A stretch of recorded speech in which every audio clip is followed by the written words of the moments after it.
हाँ सलीम, अभी बताता हूँ, ज़रा रुको। अभी इस वक्त हम सिल्वर पाइन वाइल्डनेस फॉरेस्ट में हैं। नॉर्थ लीफ प्रांत, एल्डोरा। 5, 6, 7, 8, 6। अरे ये तो वही जंगल है। इस जगह पर बहुत खूंखार भेड़िए रहते हैं। अहमद, यहाँ से जल्द निकलना होगा। अरे ये क्या था सलीम, तुमने कुछ सुना? क्या हुआ अहमद? कोई आवाज़, जैसे कोई हमारे पीछे से गुजरा हो। अरे यार अहमद, तुम हर बात को सीरियस ले लेते हो। बस चिल करो, ठीक है? नहीं सलीम, ये आवाज़ कुछ अलग ही थी। हाँ अहमद, अब तो मुझे भी वही आवाज़ सुनाई दी। अरे मेरे दोस्त सलीम, यहाँ पर भेड़िए हैं। चलो भागो यहाँ से, जल्दी जल्दी सलीम, मेरे भाई, जल्दी भागो। अहमद, अब तो मुझे भी डर लग रहा है। जरा सोचो, अगर हम इन भेड़ियों का शिकार हो गए तो क्या होगा? ऐ खुदा, हमारी मदद करना, हम मुसीबत में हैं। हाँ हाँ, और बनो बहादुर। मैंने पहले ही कहा था इस जंगल से मत गुजरो, पर तुम किसी की सुनते ही नहीं। अब करो टूर एंजॉय।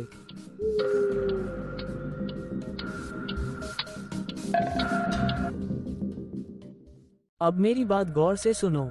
इस वक्त रात के 2 बज रहे हैं और हम इन भेड़ियों से ज्यादा देर तक छुपे नहीं रह सकते। हमें कहीं महफूज जगह ढूंढनी होगी। अहमद, वो देखो एक बड़ा पेड़। अगर हम इस पेड़ पर चढ़ जाएं, तो हम इन भेड़ियों से बच सकते हैं और फिर सुबह होते ही यहाँ से निकल जाएंगे।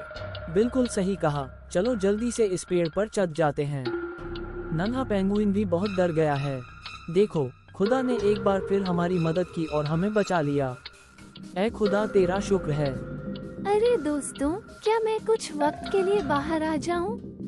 मैं इस छोटे से बैग में बैठ बैठ कर थक गया हूँ। नहीं नन्हे पेंगुइन, तुम अभी बाहर नहीं आ सकते। हम इस वक्त एक बहुत ही खतरनाक जंगल से गुजर रहे हैं और ये जगह खूंखार भेड़ियों की है।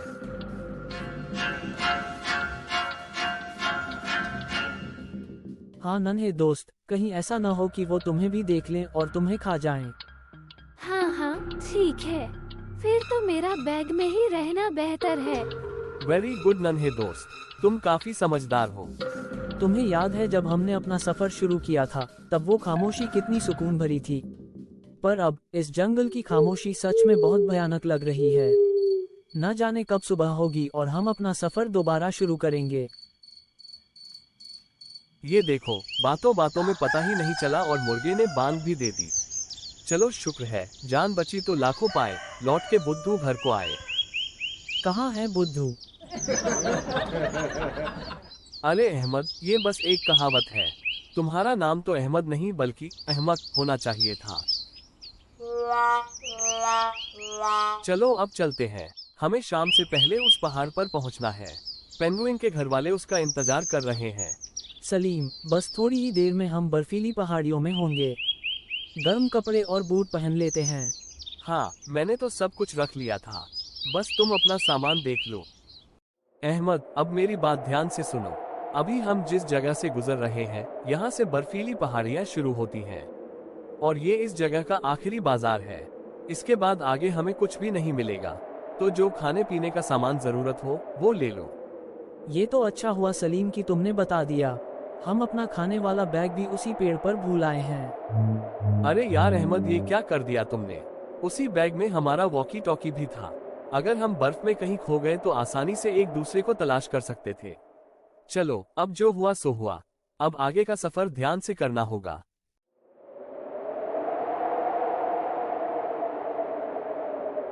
कहाँ जा रहे हो सलीम? अहमद, जरा एक अच्छी सी फोटो बनाओ। हाँ हाँ, क्यों नहीं, अभी बनाता हूँ।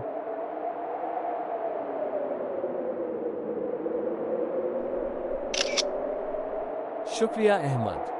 सलीम, उस सिल्वर पाइन वाइल्डनेस फॉरेस्ट में तो हम उन खूंखार भेड़ियों से बच गए थे, पर अगर बर्फ में भागना पड़ गया तो लेने के देने पड़ जाएंगे।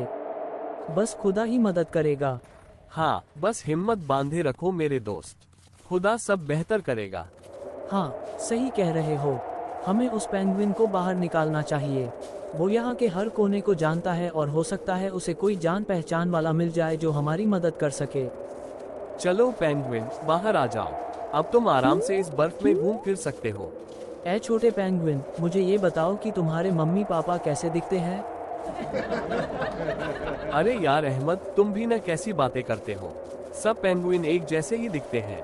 हाँ, पर सिर्फ ये नन्हा दोस्त ही अपनी फैमिली को पहचान सकता है। अरे दोस्तों, मुझे साथ ले लो, मैं तो पीछे ही रह गया हूँ। अगर मैं सही हूँ तो ये कहना गलत नहीं होगा कि मुझे सामने एक इग्लू दिखाई दे रहा है। सलीम, क्या तुम देखना चाहोगे? हाँ अहमद, क्यों नहीं। अरे हाँ मेरे दोस्त अहमद, तुम ठीक कह रहे हो, वो एक इग्लू ही है। उस जगह पर जरूर कोई न कोई इंसान होगा। सलीम, क्या तुम एक बार फिर से देख सकते हो? जरा आसपास की जगहें भी देखो, शायद कोई इंसान हो। हाँ दोस्त, क्यों नहीं, अभी देखकर बताता हूँ।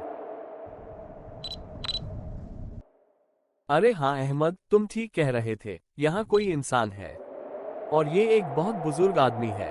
आखिर ये यहाँ इतनी ठंड में क्या कर रहा है? चलो शुक्र है, यहाँ कोई इंसान मिला।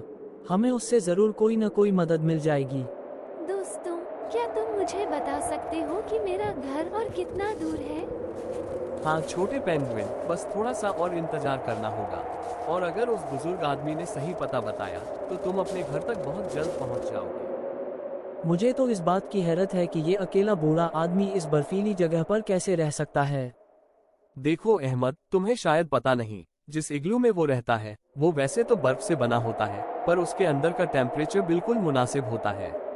अरे वाह, ये तो बड़ी हैरत की बात है। एक बर्फ से बना हुआ घर अंदर से कैसे नॉर्मल हो सकता है? बिल्कुल सही कहा तुमने अहमद। चलो चलते हैं उस बुजुर्ग के पास, शायद वो हमें पेंगुइन की फैमिली तक पहुंचने का रास्ता दिखा दे।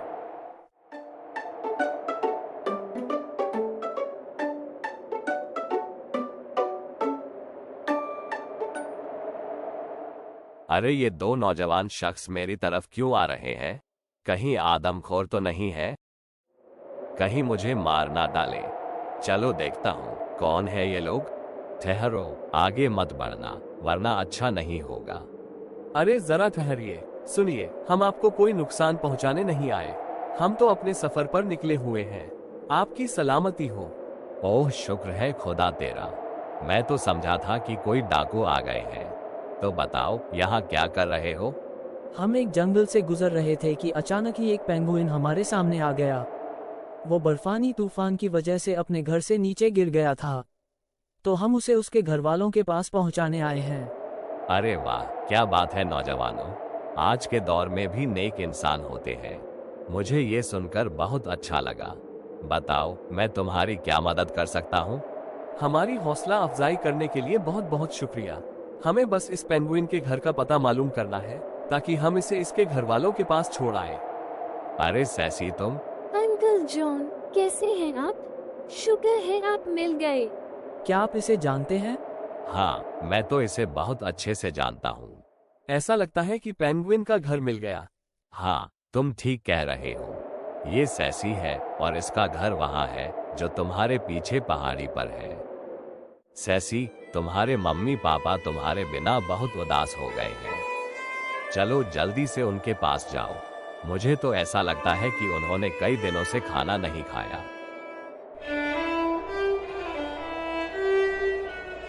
तो चलो फिर, इंतजार किस बात का, जल्दी से उनके पास चलते हैं।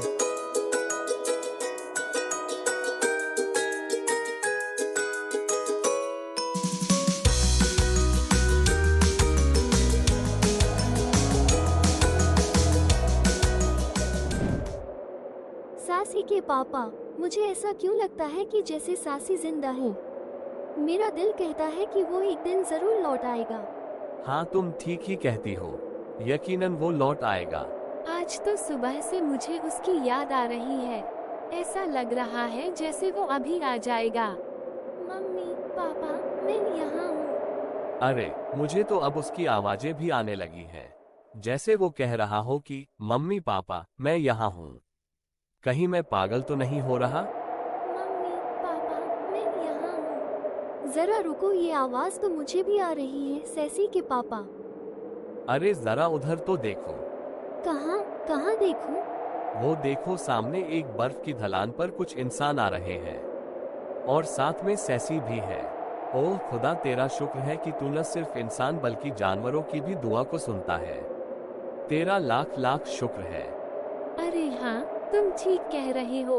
वो तो वाकई में हमारा सैसी है। मम्मी पापा, आप फिर से मुझे मिल गए। अरे वाह, मैं बहुत खुश हूँ।